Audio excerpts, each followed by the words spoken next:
Hi అండి, నేను మీ మాధవిని. ఈరోజు నేను మీకు ఇన్స్టెంట్గా అటుకులతోటి అప్పటికప్పుడు పునుగులు ఎలా చేసుకోవచ్చో చూపిస్తాను. వీటితో పాటు టమాటా చట్నీని కూడా చేసి చూపిస్తాను. ఈ టమాటా చట్నీతోటి పునుగులు తింటూ ఉంటే భలే ఉంటుందండి. మీకు పునుగులు తినాలి అనిపించినప్పుడు నిమిషాల్లో అప్పటికప్పుడు చేసుకోవచ్చు. తప్పకుండా ట్రై చేయండి. మరి ఎలా చేయాలో చూపిస్తాను రండి.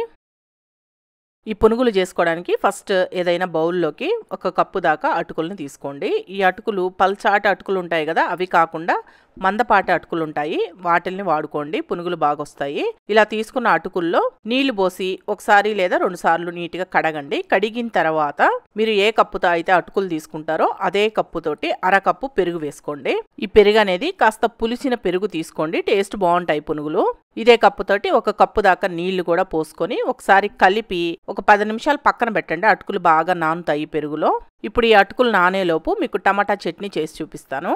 ఈ టమాటా చట్నీ చేసుకోవడానికి ఇలా ఒక గిన్నెని స్టవ్ పైన పెట్టుకొని దీంట్లో 6 లేదా 7 దాకా పచ్చిమిరపకాయలు వేసుకోండి. అలాగే 3 మీడియం సైజు టమాటాలని ఇలా ముక్కలుగా కట్ చేసి వేసుకొని దీంట్లోనే 1 గ్లాస్ దాకా నీళ్లు పోసుకొని దీంట్లోనే కొద్దిగా బెల్లం వేసుకోండి. బెల్లం వేయడం వల్ల పులుపుని బ్యాలెన్స్ చేసి టేస్ట్ బాగుంటుంది టమాటా చట్నీ. అలాగే ఒక 2 టీ స్పూన్ల దాకా ఆయిల్ కూడా వేసి ఫ్లేమ్ని లో టు మీడియంలో పెట్టి మూత పెట్టేసి టమాటా ముక్కలు పచ్చిమిర్చి బాగా మెత్తగా అయ్యేంత వరకు ఉడికించండి.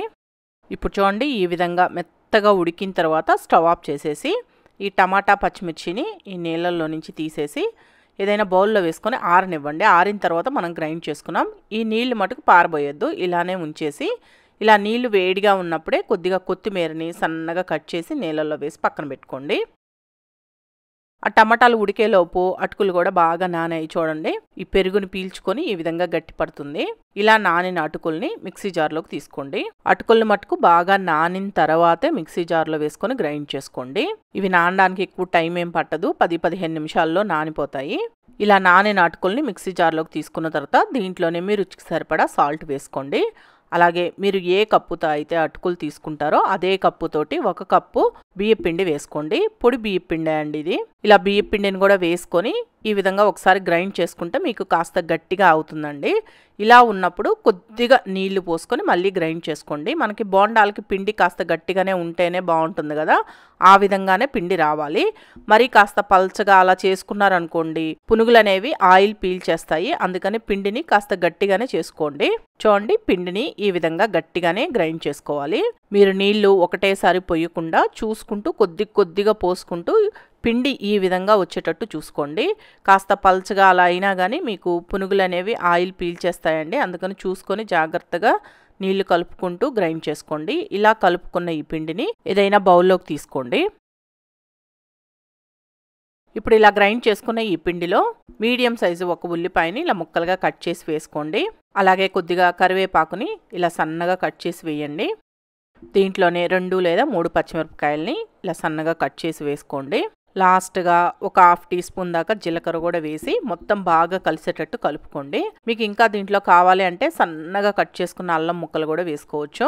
ఒకవేళ పిల్లలకి చేసిచ్చే పని అయితే పచ్చిమిర్చి వేయకపోయినా పర్వాలేదండి. పిల్లలు పచ్చిమిర్చి తగిలితే తినరు కదా, అందుకని చెప్తున్నాను. ఒకవేళ మీ పిల్లలు తినే పని అయితే వేసుకోండి.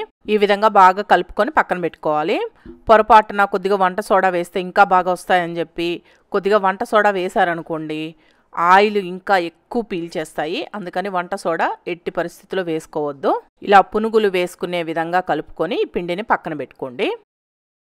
ఇప్పుడు ఈ పిండి కలుపుకునేలోపు ఈ టమాటా పచ్చిమిర్చి బాగా ఆరిపోయాయి. ఇలా ఆరిన వీటిల్ని మిక్సీ జార్లోకి తీసుకొని దీంట్లోనే 1/2 టీ స్పూన్ జీలకర్ర వేసుకోండి. అలాగే మీ రుచికి సరిపడా సాల్ట్ కూడా వేసుకొని మెత్తగా గ్రైండ్ చేసుకోండి. చూడండి, ఈ విధంగా మెత్తటి పేస్ట్ లాగా గ్రైండ్ చేసుకొని ఈ టమాటా పేస్ట్ని మనం ముందుగా టమాటాని ఉడికించుకున్నప్పుడు నీళ్లు మిగిలిపోయాయి కదా, ఆ నీళ్ళల్లో వేసుకొని దీంట్లోనే ఒక 4-5 వెల్లుల్లి రెమ్మల్ని కచ్చా పచ్చగా దంచి వేయండి. మీరు కావాలంటే వెల్లుల్లిని టమాటాలు గ్రైండ్ చేసుకునేటప్పుడు మిక్సీ జార్లో వేసుకొని గ్రైండ్ చేసుకొని అయినా తీసుకోవచ్చు. ఇలా దంచిన వెల్లుల్లి కూడా వేసుకొని బాగా కలిపేసుకుంటే పల్చాటి టమాటా చట్నీ రెడీ. దీన్ని పక్కన పెట్టుకోండి. చాలా బాగుంటుంది పునుగుల్లోకి టమాటా చట్నీ మటుకు. ఖచ్చితంగా ట్రై చేయండి. ఇప్పుడు పునుగులు వేసుకుందాం. ఈ పునుగులు వేసుకోవడానికి బాండిల్లో డీప్ ఫ్రైకి సరిపడా ఆయిల్ పోసుకొని ఈ ఆయిల్ని బాగా కాగనివ్వండి. కాగిన తర్వాత ఇలా కొద్దిగా పిండిని చేత్తో తీసుకుని పునుగుల్లాగా వేసుకోండి. ఫస్ట్ పునుగులు వేసినప్పుడు కొద్దిగా అంటుకున్నట్లు ఉంటాయి, ఏం పర్వాలేదు. కొద్దిగా వేగిన తర్వాత వాటికవే విడిపోతాయి.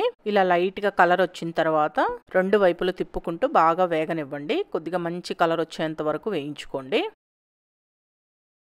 చూడండి, ఈ కలర్ వస్తే సరిపోతుంది. ఇలా క్రిస్పీగా బాగా వేగిన తర్వాత వీటిలన్నింటినీ తీసేసి ఏదైనా ప్లేట్లో వేసుకోండి. పేపర్ నాప్కిన్ ఉన్న ప్లేట్లో వేస్తే మీకు ఎక్స్ట్రా ఆయిల్ ఏమన్నా ఉందంటే పేపర్ నాప్కిన్ పీల్ చేసుకుంటుంది.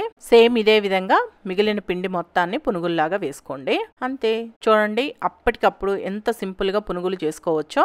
ఈ పల్చటి టమాటా చట్నీతో ఈ పునుగులు తింటూ ఉంటే భలే ఉంటుందండి. ఒక్కసారి ట్రై చేసి చూడండి. మీకు పునుగులు ఎప్పుడన్నా తినాలి అనిపిస్తే సాయంత్రం పూట వేడిగా నిమిషాల్లో అప్పటికప్పుడు పునుగులు వేసుకొని టమాటా చట్నీ చేసుకొని తినొచ్చు. ట్రై చేసి టేస్ట్ ఎలా ఉన్నాయో నాకు కామెంట్స్లో చెప్పండి. ఈ వీడియో కానీ మీకు నచ్చింది అనిపిస్తే మన షెఫ్ ఛానల్ని సబ్స్క్రైబ్ చేసుకోండి. లైక్ చేయండి, షేర్ చేయండి, కామెంట్ చేయండి.